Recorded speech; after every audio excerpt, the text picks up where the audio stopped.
Magandang araw sa inyo. Ako nga pala si Jeric Nukasa at ngayon ako ay magbabahagi tungkol sa aking mga natutunan sa araling kasaysayan ng wikang pambansa at pagpapatibay ng Pilipinong identidad. Una, pag-usapan natin ang pagkakaiba ng Tagalog, Pilipino at Filipino. Ang Tagalog ay isang dialekto na nagmula sa rehiyon ng Calabarzon.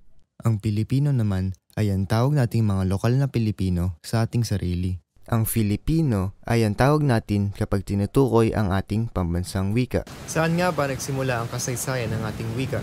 Panahon ng ninuno. Nagsimula ang lahat sa isang kapuluan na may tatlong pangunahing isla, Luzon, Visayas at Mindanao. Mayroon ang tatlong yan ng kani-kanilang wika na ginagamit sa komunikasyon, panitikan at iba pang interaksyon. Mayroon din silang sistema ng pagsusulat noong sinaunang panahon. At iyon ay baybayin, panahon ng Kastila. Mula noon tayo ay sinakop ng mga Kastila.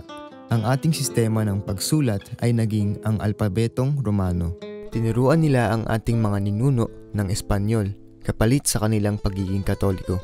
Sa panahong to, unti-unting nawala ang mga kulturang mayroon ang mga sinaunang Pilipino. Panahon ng Rebolusyon. Tumindi ang damdaming nasyonalismo ng mga Pilipino. Lalo na sa mga iilang nakapag-aral sa Europa tulad ni Jose Rizal. Sa panahong ito, maraming literatura ang umusbong na nagbabatikos sa mga praile o sa simbahang Katoliko. Karamihan dito ay isinulat sa wikang Espanyol at Tagalog. Dito na rin nagsimula ang himagsikan at nabuo ang Diwang Makabayan.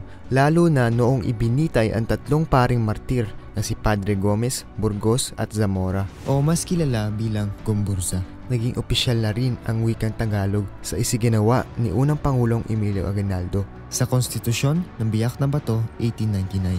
Panahon ng Amerikano.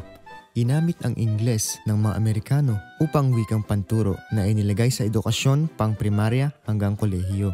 Ginamitan din ang bansa natin ng sistemang 3R na writing, reading at arithmetic. Noong 1931, nagpahayag ang Vice-Gobernador General George Booth. Sabi niya, hindi natin kailanman magiging wikang pambansa ang wikang Ingles sapagkat hindi ito ang wika ng tahanan natin. Panahon ng Hapones.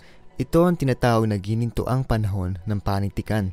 Nagbalik ang matandang paraan ng pagsulat ng tula ng mga Tagalog na nasa anyo ng Tanaga. Sa panahon ding ito, ang pagkalathala ng magasing liwayway.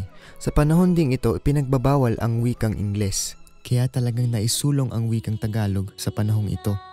Panahon ng makasariling pamahalaan hanggang sa kasulukuyan. Noong 1934, salamat sa ipinalabas na kautosang tagapagpaganap, Monty IV, ginawang Tagalog ang wikang batayan. Noong November 13, 1939, naiambag ang kauna-unahang balarilang Tagalog ni Lope K. Santos. Noong Hunyo 7, 1940, salamat sa Batas Commonwealth bilang 570, ginawang wikang opisyal ang Pilipino sa Pilipinas. Ngunit sa Saligang Batas 1987, Artikulo 14, Section 6, ginawang wikang opisyal ang Filipino sa Pilipinas. Sa panahong ito din nagpasagawa si Corazon C. Aquino ng mga batas upang tuluyan mapaunlad at maggamit ang wikang Filipino. Mapa sa sistemang edukasyon, kagawaran, kawani, tanggapan at sa mga ahensya ng bansang Pilipinas.